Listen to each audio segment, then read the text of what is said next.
Welcome to the Tracks. This is two guys from opposite sides of the tracks coming together to talk about what's going on in the world today. I'm Michael. I'm Jonathan. You know, without further ado, let's get right in. Yeah, it's been a hell of a week, hasn't it? Hell of a week, man. Yeah, absolutely. What's all that's going on today? We have this big verdict that came down, and I mean that's pretty much what the world's talking about nowadays. And this is our first time going through it.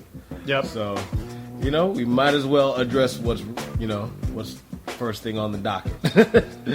And I think that's pretty clear. Basically, man, how do you feel about the Trayvon Martin verdict?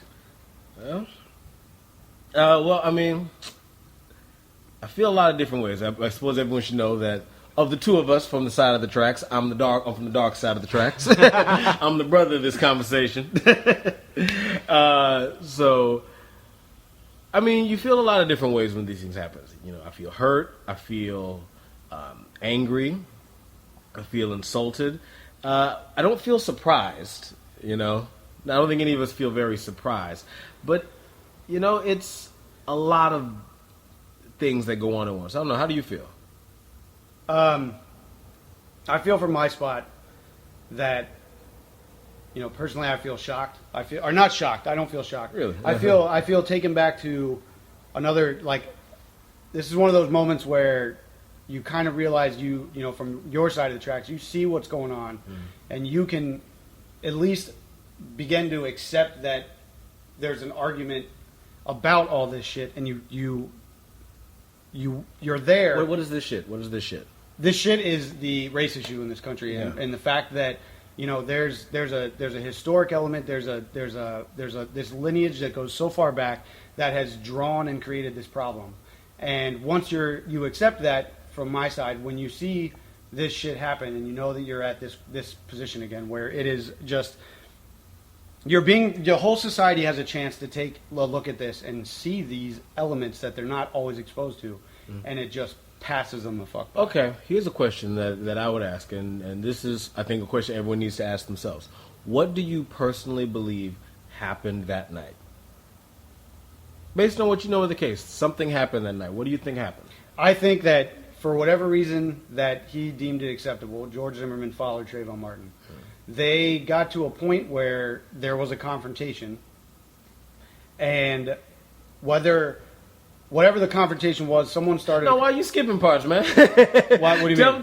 Tell me how you think it went down. Like, no, in the element of that, I don't know how I think it went down. Really? The discussion is either that Zimmerman started the fight with Trayvon Martin and the fight ensued, or that Trayvon Martin fought George Zimmerman and the fight ensued. What I believe happened was that this guy provoked this fight, and the fight ended the way it ended. There are people that have said, there were witnesses that said that they came out and saw George Zimmerman on top of him, and he looked back 3 times, and on the 3rd time he said, "Just call the police." Yeah. Got up, paced back and forth on the body. Not everybody says that happened. I think by then Trayvon was good and shot. He was good and shot by that point. So yeah, Zimmerman probably was on top. Like I'll be willing to call it. You know, I'll you know, I think what happened that night is he stalked that boy around the neighborhood. That boy ran from him for a little while, and then turned around. You know, there's this weird thing that happens in this case. The stand your ground law, which wasn't brought up in a court of law, but it's one of the most crucial parts of this case. It was the perceived innocence of George Zimmerman. It was always perceived that Trayvon, you know, jumped out of the bushes and attacked him. You know? Yep. And it's I don't understand why they need to make Trayvon an animal like that. Like Trayvon was a boy, but he was a grown manish boy. Yeah. You know? Like he got followed. Like there's a part on the phone call where you hear Trayvon say, "Yo, why are you following me?" Trayvon turned around and talked to that man. You know, he turned around and encountered that man. And from there, a fight happened. And from right there, a daggone fight happened. I don't care who actually threw the first punch. George Zimmerman started that fight by stalking that boy around the neighborhood. that's fighting words anyway. You know, I'm a grown ass man. I don't have to run from you forever. I'm not required by some law to be afraid of you. So this whole thing with making Zimmerman out to be the innocent character was just something I don't know why we believed that. Like, why do we make that leap? And that's where I think the racial element comes into this thing. Like, what do you think about the racial element of this case? I think that to what you were saying a second ago about how they're going for this, they're turning this story into something like where, they're making him out to be an animal. Mm-hmm. I was thinking about how, I started the other day, and it was funny because you came in and I was talking to you and you're like, "What's the matter, man?" And I said, I'm just all pissed off about this case, and you said you're not allowed to be more pissed off than I am. You can't do that. I thought about that,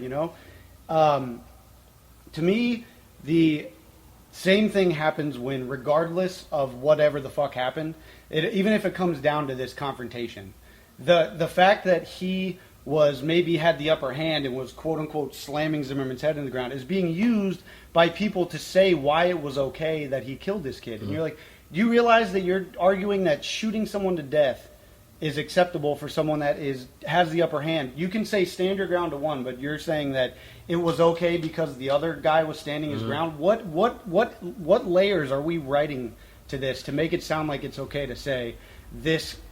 It all sounds like an excuse to me. It all just sounds like a real big excuse. People argue with me like, well, the law says in this case that you're allowed to do this thing and you're allowed to this thing happen. Like they're trying to find a loophole and a technicality to get this guy off on. Why are we looking for an excuse to let a guy who shot a teenager let me try that again. Why are we looking for an excuse to let off a guy who shot a teenager that he stalked? Like, that's what happened. The details of it almost don't matter unless you're trying to find a reason to let this guy get away. Yep. It just... And the reason we're doing that is because this is a black child. One of the most beautiful and sinister and intelligent things that the defense did is they put that white lady up there, Olivia, I cannot remember her last name. And she told the story about how she had her house broken into by two black men.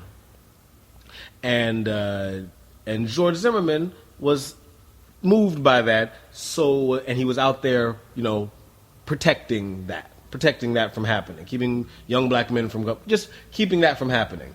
And you have a jury of all white women, except for one who's mixed, and they identified with her. Like, they have a similar fear of young black men coming into their house at night. And they identified her. George Zimmerman is out there protecting me. That's what he was doing, and who's to know what Trayvon was doing? I would have been afraid. They never identified with Trayvon. Because he's a young black child. One of the things they're afraid of. He is not their child. He is not one of them. He is something else that they're afraid of. That's where this racial element comes in, like, in a moral sense. Like with the trial itself, the fact that they threw it out of the case was insane to me. Like, what was that about? What do you think that was about? When they threw what out of the case? When they threw the racial element out of the case. Like, oh yeah. That's the thing that when we talked about this the other day. The thing that I grabbed onto was the fact that they took all these elements out of this. They took all these as if they weren't allowed to be considered for the whole entire situation. And what now that it's over and it's open out, it's out in the open.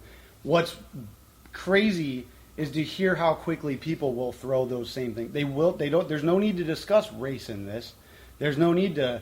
We don't need to talk about that. That's not why this happened. You're like, why are we not willing to discuss that? That's intellectual dishonesty to say that's not why this happened. Yeah, I know. It's just that's a straight up lie from your soul.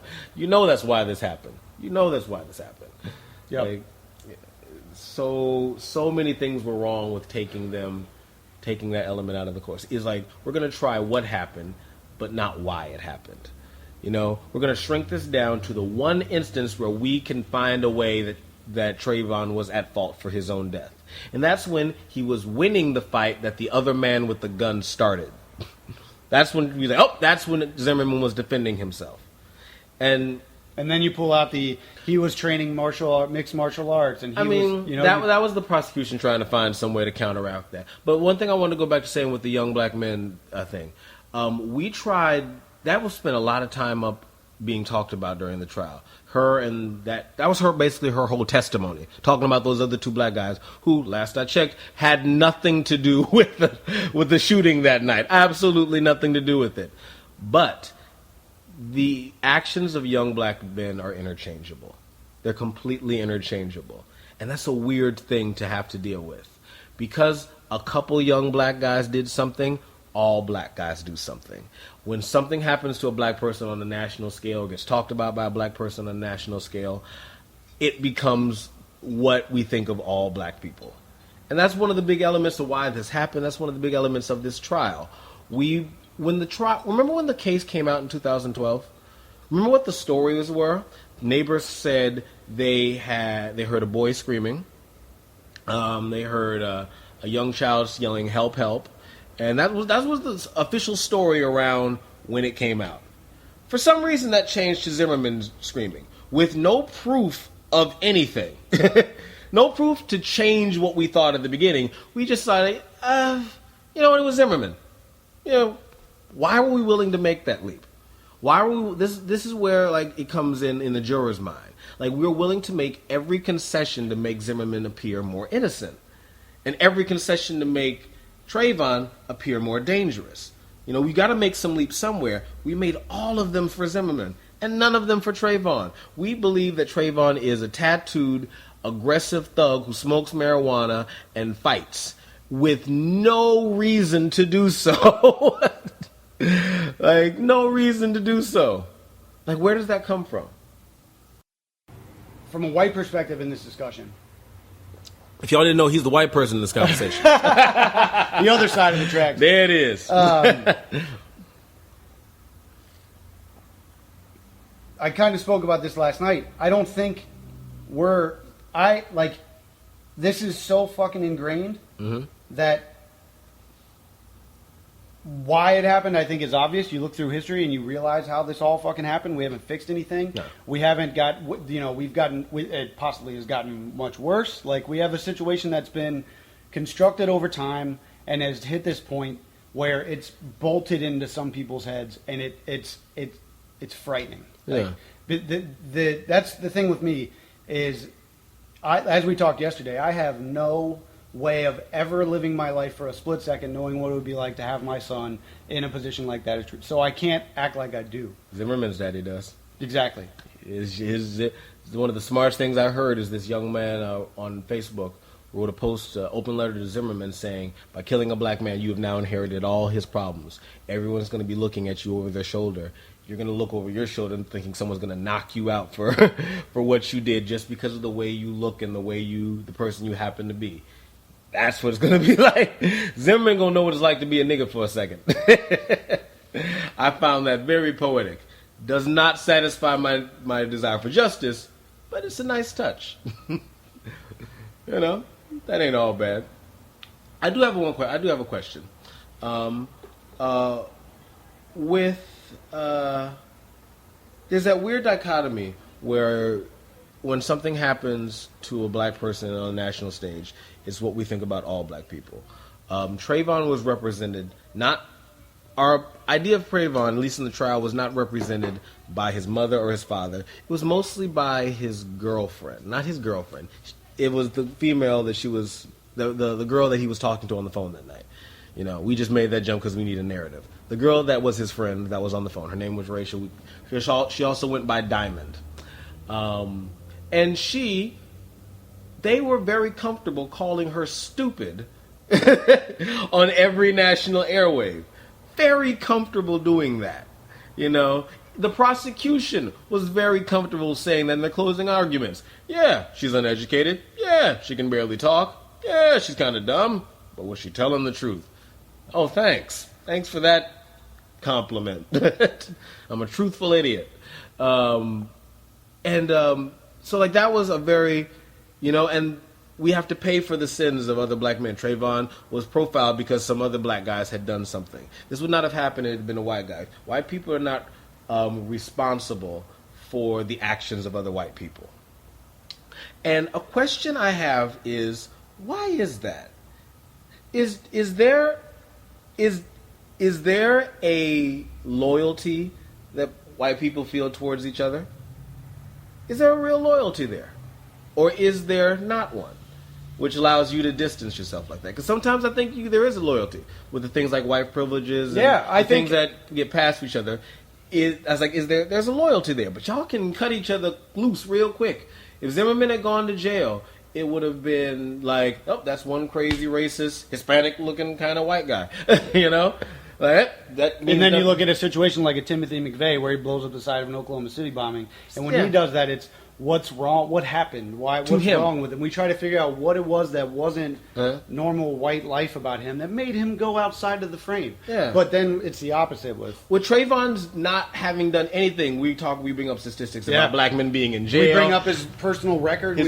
We bring up things that are happening to black men everywhere, like that has anything to do with him, because we know nothing about like him. he's smoking weed. You're like, because really, that's what it's bringing these weird ass elements into. Yeah, like he carries that with him, and that was part of the reason Zimmerman won this trial, because Trayvon had to carry the perception of all black men that have ever done anything that anyone's put a camera on, and they would like to put on TV ever. But white people don't have to do that. Is that by design, or is that a byproduct of something? I don't think it's by design. I think it's by recent design. I think it's an element of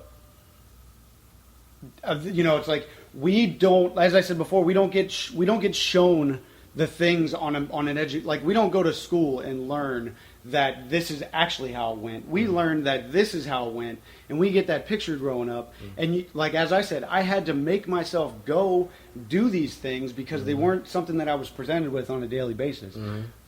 This is by fucking no means any kind of excuse, but we have a bubble drawn around us where that is indoctrinated. I wouldn't say it's by design. I'd say right now it's by design. Right in the current scale, that is by design. We are paced through a system that doesn't acknowledge any of that.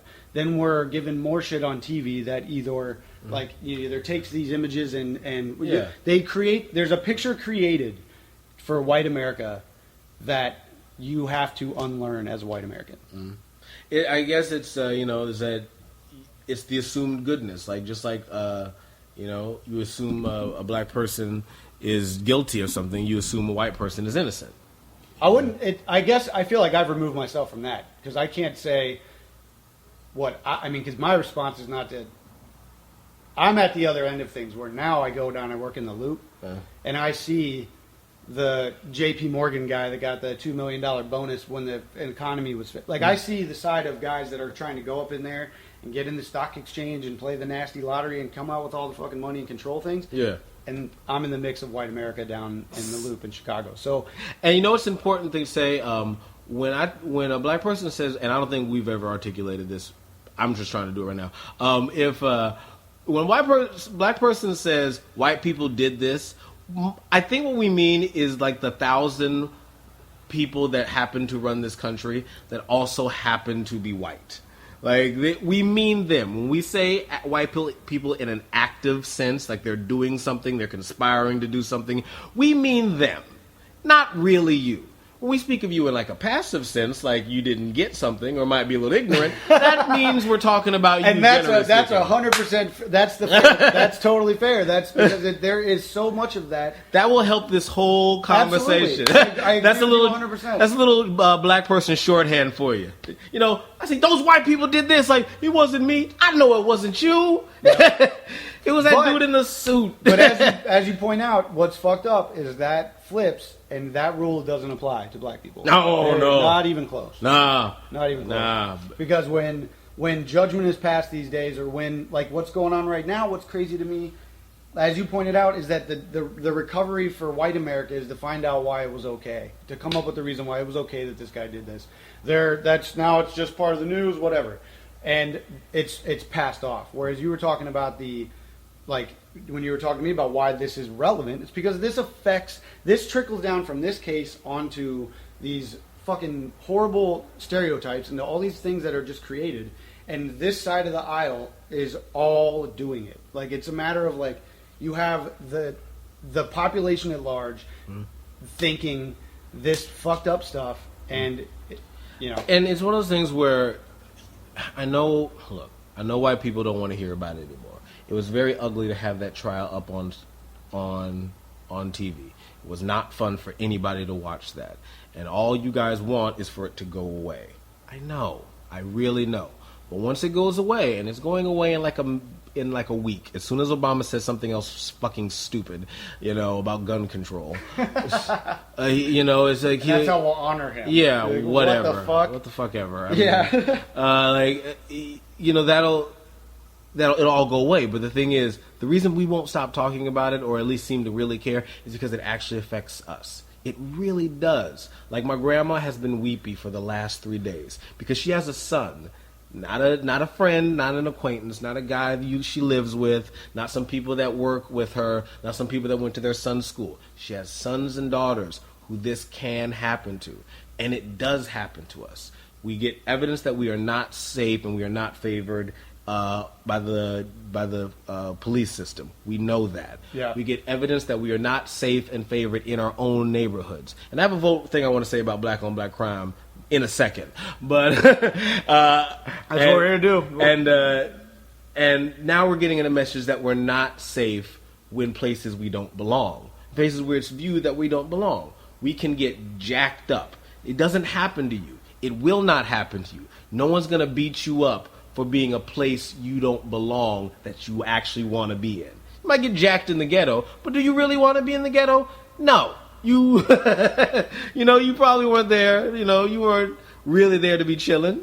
But you won't get jacked up for the way you look. You might get robbed. That's a little more functional. Yeah. That's just functional. I think the crazy thing for the hard part for me to lately, that's been like when people are throwing all these crazy messages out on social media. The part for me that's just fucking sucks is that the lines are so being drawn so incredibly easily to other times that this has happened where it made the news and things like that. And it was like Emmett Till. You have Emmett Till back in the day, way back when, and this doesn't look that different when you look at it from the perspective of... I don't know why people think that this is any different than Emmett Till. Yeah. Like, why do you think this is different or less culturally significant?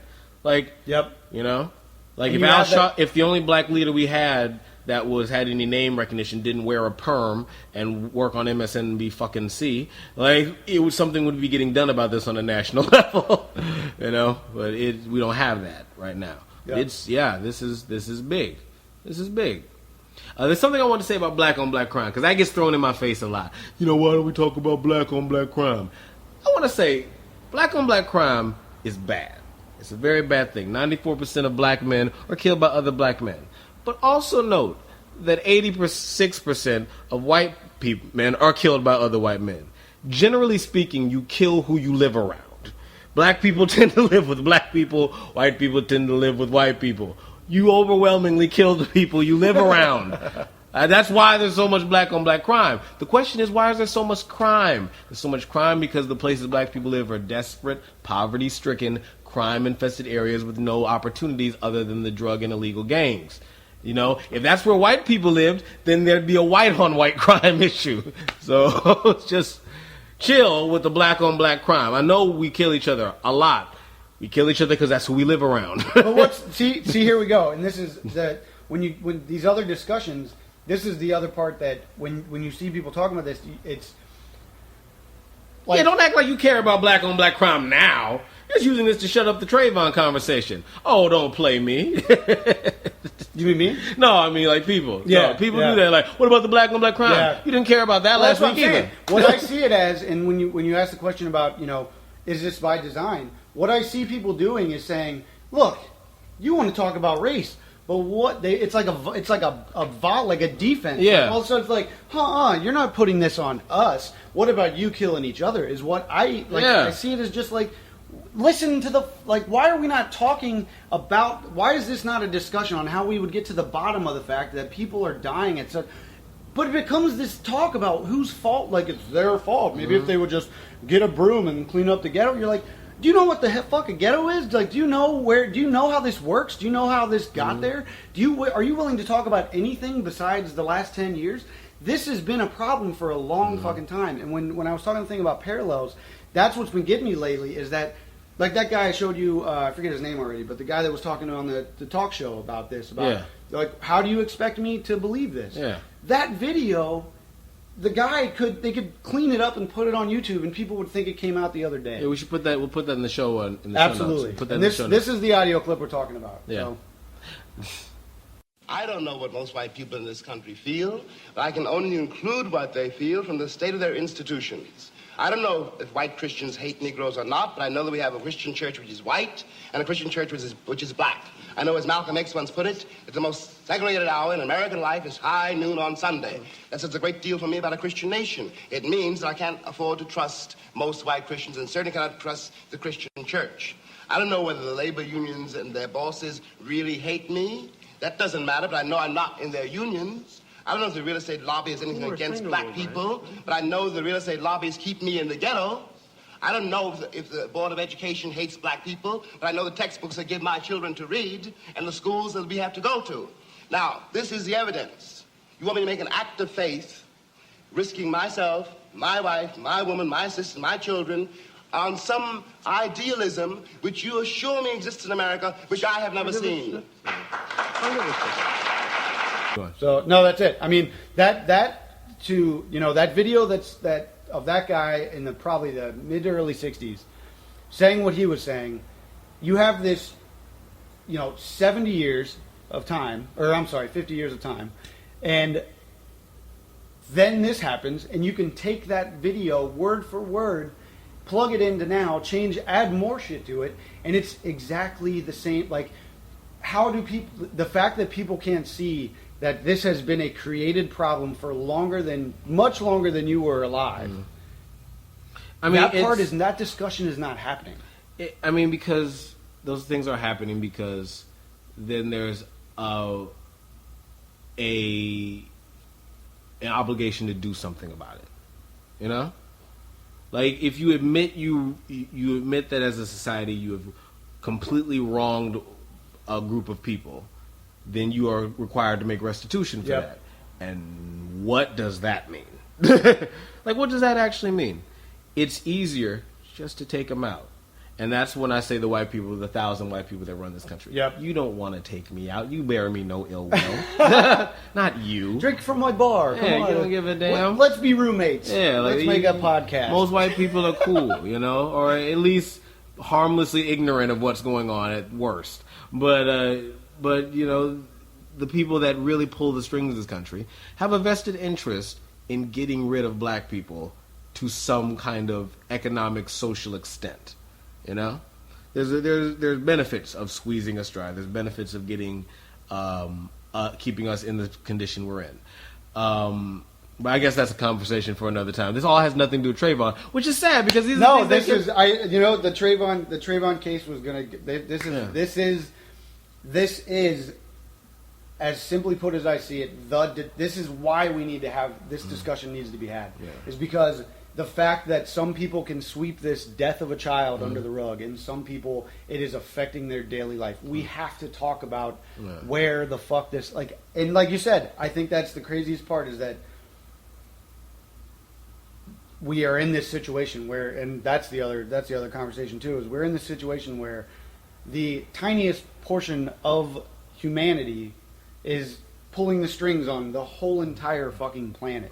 You have poverty all over the planet, and it's really, if you look at, again, if you tie history knots together, this is the same system working everywhere else. It's exploiting human beings. It's taking them and saying, you will provide for us, and that's all we need you to do. And if you don't do that, you can't live in a building. You have to go outside and sleep outside till you learn your lesson and you work hard. We have that as our guiding principle. Here, that goes back, and it hasn't even been attempted to be fixed. And you need a group of people to be the underlings, and it's very convenient to make that black people. It's very convenient. It's just, you need somebody. You don't really care about those black people, so do them. Just get them. Once again, 1,000 white people, not That's 1,000 white. That's 1,000 white people disclaimer. you. Yep, that's those 1,000 whiteys. He is not talking about us, everybody. I'm the guy on the other side of the tracks, and I approve of that comment. But let's go. Well, there was another case that happened recently in Milwaukee. What were you saying about that? And That we'll make sure case- we put that in the show notes for everyone to read as well. Yeah. Want to read the headline? Let's read the headline. Mm-hmm. Headline news. There was a Milwaukee man found guilty in fatal shooting of 13-year-old neighbor whom he accused of theft. And the story basically goes that this guy in Milwaukee felt that, and this story is being, the lines are trying to be drawn to the George Zimmerman and Trayvon Martin case. This guy was suspicious that this young black man was stealing weapons from his shed, and confronted him, and the kid's dead. He was shot in the chest. The guy's guilty. It was the jury came out today. What I thought immediately about this was, these stories and these decks and these presentations and these, I watched one last night that was 30 minutes by some guy that was claiming he had the biggest philosophy website in the world, and it was some libertarian guy that presented 30 minutes of unbelievable information and used 10 minutes of his time to talk about how child abuse amongst mothers in the inner city was at astronomical highs, which had nothing, again, like you said earlier, had nothing to do with this whole entire situation. So We throw all that on Trayvon All of because it. it happens All of to it. black people. Yeah. It must have been happening to Trayvon. So if you play that deck backwards, you're supposed to go, okay, mothers in the inner city abuse their children. Then you go back a little bit more and you find out that Trayvon Martin apparently fooled around with purple stuff or purple juice or lean. Says who? Exactly. What? Exactly. With what proof? So we go back with this information to the shooting. It's like some backwards thing where you're like, this message now is like you said about finding why it did it. Now that it's out, or why it was acceptable, or why it was okay to do. Now we're on another level where people are putting out like their message. Like, well, I think it was okay. It's like everybody's getting into this. Here you go. See, this is why it was okay to do it. This article, to me, is an attempt to say, see, like, this guy got put in jail. Leave us alone. It's like this message in the media to say, It's a counter story. It's a counterbalance story. It's to end And the it's story. utterly ridiculous. It's absolutely ridiculous. That guy was never going to get off because, one, Trayvon Martin was happening. Two, there was a goddamn video. There was a video. Which we happen to put out, make sure everybody knows that they can go to YouTube and watch it. Yeah, I mean, we made sure the videos on which is a little distasteful. Yep. We'll just go with Exactly. that. But besides that, it goes back to that thing I'm saying about the perceived guilt and the perceived innocence. If there was a video of the altercation, then Trayvon would have probably won his case. But since there wasn't one, since there was a way they could introduce doubt, they did. So, and everyone made all the jumps for George Zimmerman because they're willing to, and they made none of the jumps and actually willing Jumped to the other believe way. things about Trayvon. Yep. Why would they know who says he drank lean? Who says he drank codeine? What the heck? Where did you get that information? In that deck, it was text messages. It was A text message. Yeah. Yep. Oh my goodness! Just get off yourself. Get off yourself. You want to know some things that are documented? George Zimmerman abuses his wife. Yep. But you want to know some things that are documented? George Zimmerman calls the police all the daggum time. You come out your face Yep. with some text messages and some Facebook photos of a child. Yep. And you make these jumps because you are willing to. Because you'd like to. Because it's what you believe already. And the photo thing is funny to me, too, because all these times I hear this message about how, oh, you always see these photos of this young man that and they show his child pictures, and they're like, but you didn't see the pictures of when he was jacked he was muscular, and he was 17, and they paint this story.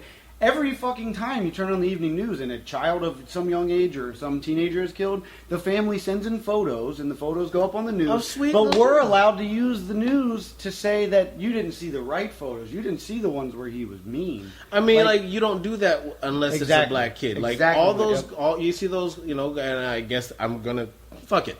All those white girls that be disappearing in Colombia, and you can see them on CNN like, oh, she was an angel whose smile lit up the world, and I loved her. She was a valedictorian and was going to go to college. Yeah, that's great too. But no one ever admits the fact she was off having a threesome with 3 guys in Colombia that she didn't know. That's how she got yoked up. So... like, no one does that when those white girls disappear. Nobody goes to find the evidence of the why it could have happened. Yeah. No, we don't care because we don't want to make that jump about her. But when we heard about Trayvon, because we want to believe that young black men are dangerous, every time we could accuse him of something, we did, and we just believed it. Why did we change our story? Why did we change, the world change its belief that it was a young boy screaming, as reported, to George Zimmerman screaming without any proof to the contrary, because they wanted to. Like, why do they believe that Trayvon, after being stalked and followed and hunted by a man with a gun, then jumped out of the bushes and attacked him for nefarious reasons, not his own self-defense reasons? Because we wanted to believe that. That's why these things happen. Like, and it's not that the trial is fixed. It's not that these things are fixed. But if I wanted to say in shorthand that they're going to play on the beliefs that people already have, and they're going to manipulate the predispositions they already have, they're going to take advantage of the laws and get the advantages that are never given to black people in a court of law, and that's going to be the basis of the trial. If I wanted to say that really shortly, I'd say, man, that thing's fixed. That's what I would say. So it's why we don't trust the laws, why we don't trust the police, which makes the police very distrustful of us. You know what? The other thing I was noticing too, and I think we touched on this last night, but the discussion now that the trial's over, it's about. You guys remember that time in 1995, which was 18 years ago, when the LA riots happened? Hey, this is what could happen from this trial. And look, here's some people in Oakland gathering. Oh, and it's like, oh my God, the black people are rallying around this thing. What if it turns into the LA riots? And they come out with the stats of the LA riots, and this many people and this much damage was done. And you're like, what the fuck? Like you know, it's like you're accepting that there's a coalition, but you're trying to make it sound like it's some kind of a. I am aghast at the audacity that you can have a situation where a white guy kills a young black man and then turn around and point the finger at black people about being scared they're going to be violent. Like, how do you come out of your face and say that? Yep. Look, I know we just killed one of you. Watch your ass. Yeah, that's why. Like okay. the Dave Chappelle guy. Watch your ass. All right, don't get too upset, okay? They're going to get upset. Listen, as we have footage here, it's clear that you're close to getting upset. Yeah. Don't do it. Just remember, there was 53 people. You know, it's like it's like, is that by design? Are you taunting us? Not you. I think they are. I think it's like, as you said. Now that we have the 1,000 white people clause, the 1,000 white people clause is out of the way, which makes me feel a little better. Are they taunting us? Like, are they wanting us to react, or are they doing this so we won't react? I think there's I'll tell you. I think there's the part of it that it's a control method, and there's a part of me that nowadays where I'm like, you know, this is a reaction of just being like, fuck, is completely warranted by anyone, because when you look at this situation and you from a perspective of saying I'm willing to accept the history of this and I'm going to plug the holes where they belong and figure out why this is a fucking problem, you can understand why people would be like, you know, this anger and this thing, but we act like it's some kind of a unbelievable reaction that this would happen. You're like, this is an extremely serious issue that needs to be dealt with, and we're continually not dealing with it.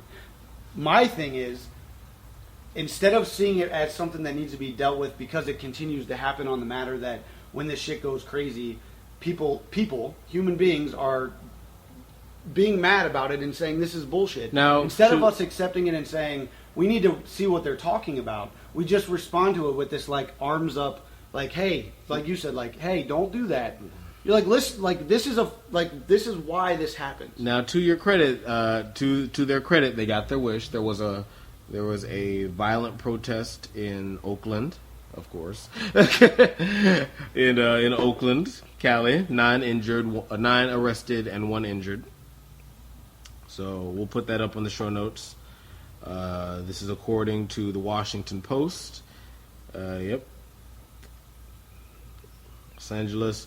One person injured and police made 9 arrests when a protest over George Zimmerman, Florida quill turned violent in Oakland.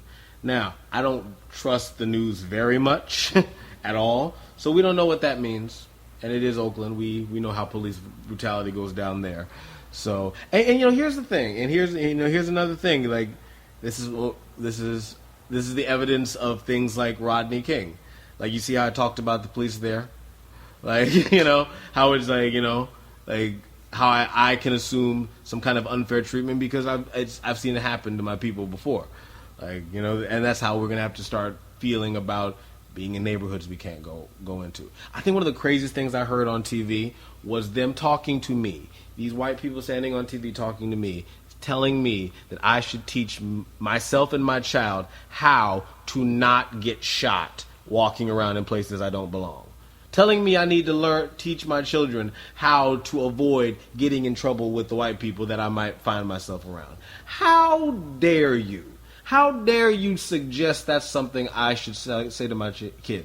Geraldo said when the thing first happened, that Trayvon's hoodie, his choice of fashion, was to blame for what happened. Like, where do these people get off? Like, where do they get off with this stuff? And it's something someone else said to me, it's back to what we said about the whole defense thing and putting up defenses again. This didn't happen. Look at this. People bring up the OJ trial when OJ got off for, again, we all just admitted, obviously killing that woman and her boyfriend.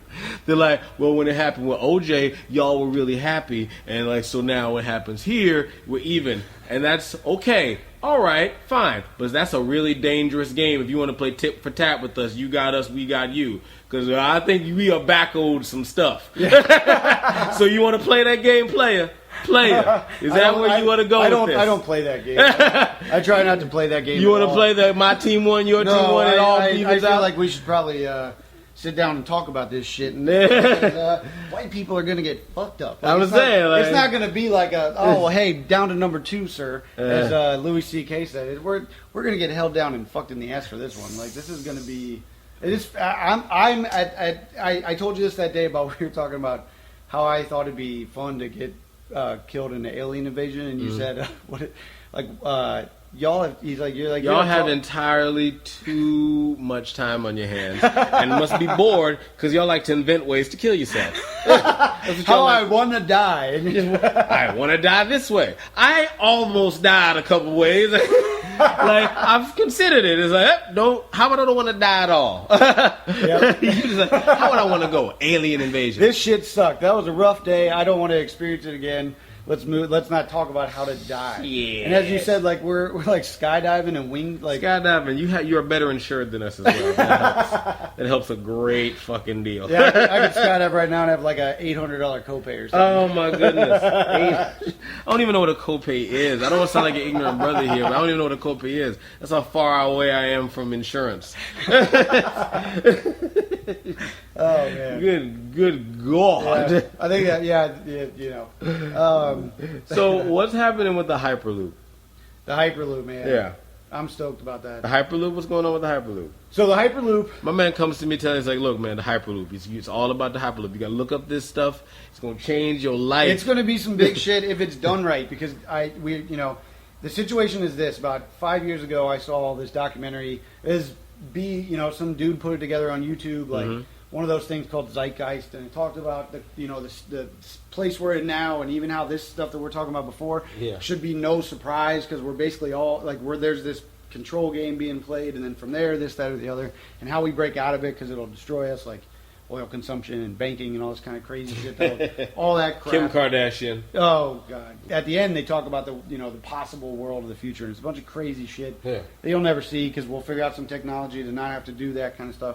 But they talked about how we could escape a couple of our kind of more restraining travel technologies like airplanes, where you have to put them 900 gallons of gas in them, and then they get you to New York, or something like that. Who would have ever thought that flying through the air would become a restrictive travel? No shit, right? Just got to free ourselves from flying through the damn air. And I think there's something very fitting about that, because that was the breakthrough, was getting into the air, Yeah, just like, it's too air, thin air, flying, Let's coasting let's over bring the ourselves back God, to the planet. I can't. But yeah, you go in. And we get different ways to fly through the air. We're like, I'm going to jump off a cliff with the wings. Exactly. Yeah. Like I said, y'all are better insured to have entirely too much time on your hands. The time on your hands argument is like age old. Like that's worked for thousands of arguments, and that's totally fucking like when you got time on your hands, you fuck around and come up with new ideas, and you come up with stuff, and that's how shit happens. So everybody should be able to have more time on their hands, so we can do that kind of shit. That was the promise of these damn machines. We were supposed to get paid more to work less hours, not to work more hours getting paid less because we're needed less. We'll be working like the goddamn Jetsons. Come in, pull some levers, push some buttons for 4 hours, go home, make $50 an hour. That's how it's supposed to damn work by now. Or $1 an hour, because we're back to the fact that $1 an hour will get you by. Like, we're not playing this game of like you need 1 million of those. Yes, like we if you get to a point where you say, here's the baseline shit, and the resources of the planet that we've learned how to tap into are available to everyone, and we can build from there. But back to the other, that the Zeitgeist thing was about that kind of the Jetsons concept that needs us to kind of stop thinking the way we are of consumption and these kind of things. And one of their inventions for what the future planet could look like was a train system that basically levitated on magnets and was controlled by solar panels and didn't need that much, and like basically could zip from New York to China in an hour and a half. Right. Well, this dude. The guy that started Tesla, the guy that started SpaceX, which was crazy, your ability if you had money to go to space, like private space travel, he's already on to what he's saying. He has plans for this kind of a train system that could get you from global locations in hours, and he's going to release the plans as open source so that the oil industry can't buy them and patent them themselves and prevent everybody else from having the capability to make it. So the discussion comes down to those. As you were pointing out, how do we get to a system where like who's going to make that? Halliburton, and then there's still some system that's like, no, it's $14,000 to ride from here to China. You're like, what? Like I thought we were going to do this thing where nothing's free. Nothing's free. Like somebody's got to make that money. I mean, I'm not going to say that. I don't want to get shot on my first podcast because there's a drone right over my head. I just know it. I have been noticing low-flying planes with There you go, man. Yeah. Just like it's right there. But yeah, the Hyperloop, things like that, you know what? I hope it happens. I hope it happens. That'd be wonderful. That's one of the things that is so wonderful and so frustrating about Obama. He spends money that we do not have on wonderful ideas for everybody, which we weren't busy spending our money on like incredibly stupid stuff like illegal wars and flying robots that kill presidents and shit. Like, we didn't spend our money doing that. We could do a lot of cool things. But since we're not going to do that, we probably shouldn't spend the money we're trying to spend on these programs right now, Just like we should rethink this stuff. Wi-Fi for everyone. Great idea. Can't afford it right now. Just can't afford it. And you're choosing to stick into the things that are taking the money there for You know what? Just you stop a couple Iraqi wars. Stop doing that. Keep that money in the country. We'll talk Wi-Fi. I'd love to talk Wi-Fi. Stop doing the things that you got mad at Bush for doing. Please stop doing that, Obama. Please. Exactly the same thing. For me. Just for me. I'd love it. Like, I'd love it. Like, and can we all just admit that man ain't done a goddamn thing about a goddamn thing since he's been in office? Like, you told me about Obamacare, and that was for real. Like, he should have lost his damn mind trying to explain to me what Obamacare was. I have no idea. Like, I understand things kind of like the individual mandate because they keep throwing that word enough around. But why I don't have a clear idea of what Obamacare is creepy. because he pushed it through so hard. He fought really hard to push it through. Never said another word. And about they it. never said a word about it. That's creepy. Yep. You know? Like, I know we're supposed to trust Obama, but if I was a white dude who did that, I would be creeped out. That's the fucked up thing about all this too, is that it's like you were like, I remember when I thought to myself, like, man, we gotta fight, like, we gotta do some shit where, like, roll up the sleeves and go against the private industry as a country of people. Like, you kind of just want that guy that gets up, and I was like, he's gonna do it. He didn't do that or anything close to it. He did the opposite of it. And these are the things that you have to face as someone like wanted to vote the guy in, and then you're just like, man, fuck. Like, I guess I made the mistake of expecting more, and I'm not done with him because I'm done. know. You're I'm done. I'm done. Wow. I'm treating him like he's. And here's an interesting thing. This is from my side of the tracks. Black people have to be excellent at everything. You have to be so fucking good at everything. Obama is just like the other motherfucking 43 motherfuckers that have worn that damn suit and sat in that office. He is no different than every other president. He's no different from Bush, than from Clinton, than from Carter, than from Reagan. Well, maybe a little different than Reagan. Reagan was the damn devil. But you know, he's no different than most of the presidents that sit there. But because he was the first black president, he also had to be the best president to ever walk the face of the goddamn earth. We did not elect the first black president for him to be average. We elected him to be Lincoln. You know? Like, it's really... I'm right there with you. You know, like... He's no different, which is why I say I'm done with him, because I'd be done with most presidents by this point when I realized they're not doing a goddamn thing. I was done with Bush at this point. You know, I was amused with Clinton's blowjob habits, but mostly done with him. You know, vaguely amused with him. So let's play this game. What's up? Because we both know who maybe three people that'll be running for president. It's going to be Hillary Clinton, Jeb Bush, and either Rand or Ron Paul running in that third seat. Ron Paul's done, I'm sorry. His son. Someone's going to try to run as that third candidate. Governor Christie, maybe? Maybe Christie. No, he'll go out. He'll go as a Republican. He'll try to fight Jeb Bush for the Republican spot. Yeah. But see what I mean? We're not even close, and we already know what's going to happen. Yeah, So we when got you look at the that 4 or 5 situation, names. how do you feel like that one lays out? Same thing? Exactly same I don't thing? think it matters anymore. Yep. Because, like I said, the 1,000 white people that run this country Are still going to run aren't this country. always in government. Yep. Yeah. You know? I actually think that's my thing, and now that frightens me the most, is that I think that those guys are not, like, yeah, they send some guys through the door into the government for a little while, but they're not actually in the government. No. We have a system where maybe a couple of corporations could get together and make a fucking split in our national debt, and there's no possible way they're going to do that. Like, we have businesses that run with this address of the country, which leads to the tax break discussion, that could basically, they basically dominate the planet.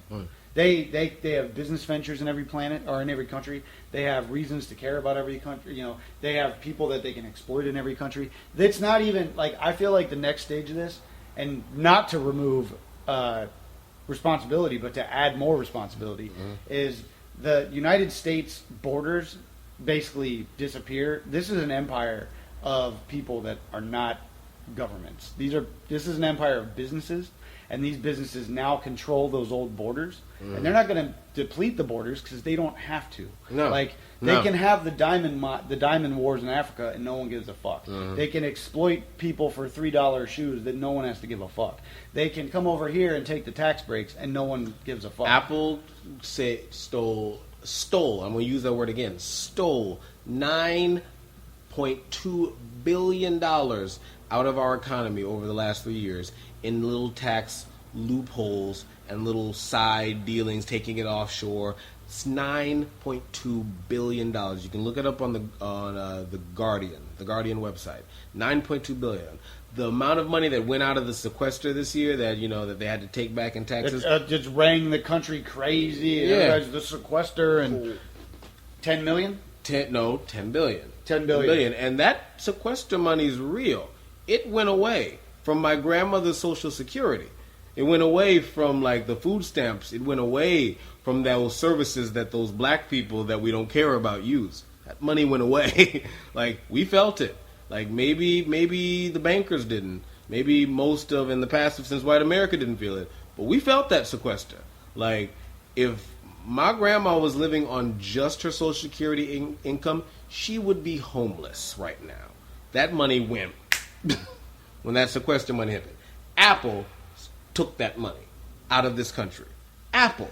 Just Apple. Not saying Apple is the one that caused it. Apple is just one of the That's actually few. the worst problem is that we can pull one out And say- it fixes this. You can pull a second one out and you have the discussion of education. You can basically pull 7 or 8 of them out and change the entire course of the way the country's going for that year. And you don't do it. That's like, and you do the reverse. You give them this money and like it's insane. Yeah. It's when the it's like Hyperloop and this discussion and the discussion about the Trayvon Martin case to me are frightening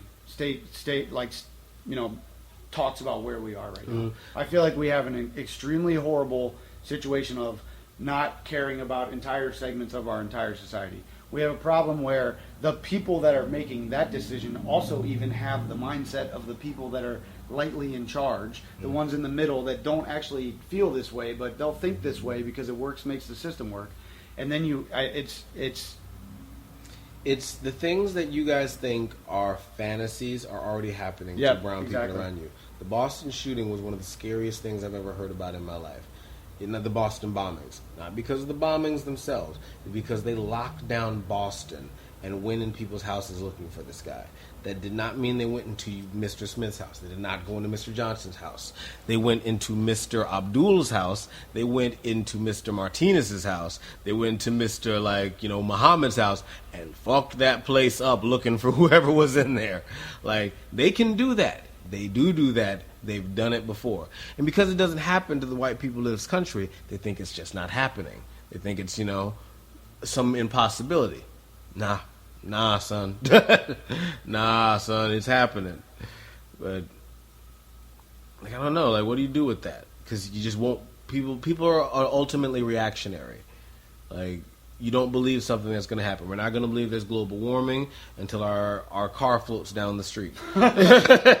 which has happened to people already. Which has happened to people. Yeah. Look at fucking Venice. Yep. Look at fucking Venice. Just stinking, just wading in the water. Half that shit's underwater. You know what's going on in Venice? Yeah. Yeah, that's a god. And they'll have and it's cute. Tourists go and they have lunch at a picnic table, and you're like, it's mine. The thing that's crazy to me, man, is looking back at this and saying, how are we so fucking stupid? It's such a statement to how deep this shit is, because people don't trigger what that means for their children or someone else's children or any. There is no response to where I feel like it's an ignorance crisis. It's you're not getting you'll give people information and they will not accept it. And you'll say, no, I'm explaining to you this is a fact. This is not for Glenn Beck and Bill O'Reilly or Keith Olbermann or or Rachel Maddow to discuss. This is a fact.